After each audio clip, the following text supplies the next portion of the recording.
Growing up, I was a huge Bruins fan. I always wanted to play in the NHL, and I don't think I ever really realized I had a shot until I was 17 or 18. I was kind of one of those guys who came along late, and my senior year of high school, I decided to leave the high school team and go play juniors. We only played 40 games there. So the last 20 games, I turned it on and I started becoming one of our best players, and our coach started hinting at the draft, and I was like, what draft? Talking to him and realizing I could compete at that level, that was probably the first period of time where I thought maybe I can make it.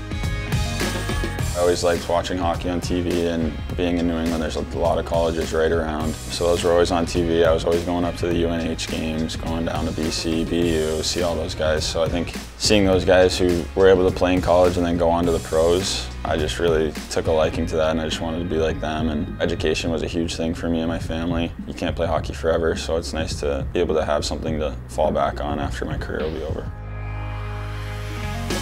I had signed with Washington. It was a two-way contract, so I was either there or Hershey, and going through camp. I had a pretty good training camp, and I still didn't really know what to expect. And coach called me into the office, and he was like, "You're going tomorrow night." And I sprint back, grab my phone, call my mom, call my dad, and it was definitely the greatest feeling.